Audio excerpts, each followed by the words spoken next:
Welcome to What's Now. I'm your host, Christine Napier, and this is a show where we find out what you need to know, what people are talking about. And today's episode is mostly about health and wellness, but also some good business advice and upskilling. Up first, though, we are going to focus on diabetes and depression. Many times, unfortunately, the two go hand in hand. So what do you need to know about this? Let's take a look. A diabetes diagnosis can feel like not just a threat to health, but also a threat to a person's way of life. Managing diabetes means making changes to your day-to-day routine, and these changes can be emotionally draining. Like taking care of your body, taking care of your mind is equally important to living a healthy life. For people living with diabetes, this can be increasingly challenging as they often deal with feelings of hopelessness and burnout when it comes to managing their chronic condition. Joining us now to discuss the link between diabetes and depression is co-founder and director of clinical education at the Behavioral Diabetes Institute, Dr. Susan Guzman, and Abbott Diabetes Care, Megan O'Neill. Thank you so much, both of you, for being here. Thank you for having us. Megan, what is diabetes and what are some common symptoms of diabetes? So diabetes is a complicated chronic disease, but to boil it down, it really relates to the way the body manages glucose. And glucose is the main source of fuel for all of the cells of the body. Now, oftentimes the symptoms may be none or very mild. And so this is why I like to share it's important to see your healthcare professional and get monitored, get checked, get those glucose checks done regularly. But if symptoms may develop and it becomes more severe, some of the things to look out for would be blurry vision, being very thirsty, urinating frequently, being very hungry and still losing weight, as well as an overall sense of fatigue. And Megan, what are some ways that people living with diabetes can monitor their condition?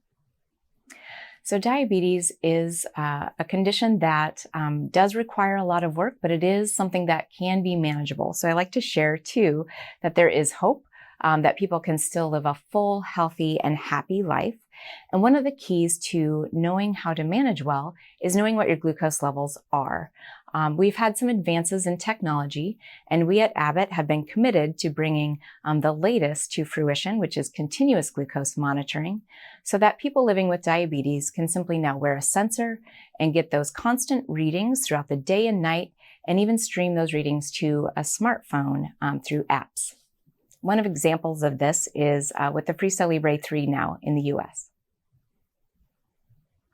Dr. Guzman, what is the difference between diabetes distress and clinical depression? Well, managing diabetes is a big job and it can take an emotional toll.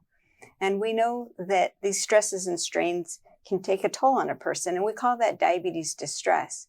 When it develops into something that's more serious, a serious medical condition like major depressive disorder, what we call depression, that we know that it can really take a toll on people, but it's not as common as diabetes distress. We know that that's way more common. About 4 in 10 people will experience diabetes distress. And the important thing to know is both are treatable. Megan, how might someone know if they're dealing with diabetes distress, and what are some of the indicators? One of the most important things is that each person really takes some time to assess how they're feeling about their diabetes, and then being able to communicate that to other people. So one of the things that Susan has developed, been behind, is this diabetesdistress.org, where one can actually take an online assessment to understand and assess where they are with regards to diabetes. Because the distress can come from different sources, that regimen distress, of the different tasks that are needed to manage well, interpersonal distress, so maybe not having that support system that could really help them along in their journey. Also, just the emotional feelings of having a chronic disease can be distress. And finally, also that healthcare provider relationship can be very important in having that trust in somebody to also help them to be successful in managing diabetes. Dr. Guzman, what are some tips for managing mental health? Well, I think the first thing to know is that if you're struggling, to know that you're not alone. That many people, when they struggle, feel really lonely and like nobody understands.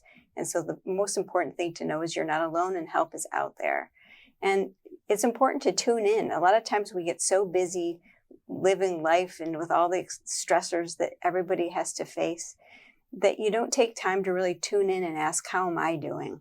And it's important to tune in and consider your emotional side of your life. And the third thing is, if you're struggling to take action, and if you have diabetes, we know that even taking one small step can start to turn everything around, that you don't have to do everything perfectly all of the time, and you can live a long and healthy life with diabetes, and it can start with one small step. Well, thank you so much, Dr. Guzman and Megan O'Neill, for joining us today. I really appreciate this important information about depression and diabetes. Thank you for having us. Thank you for having us. And if you're interested in learning more, go to freestylelibre.us.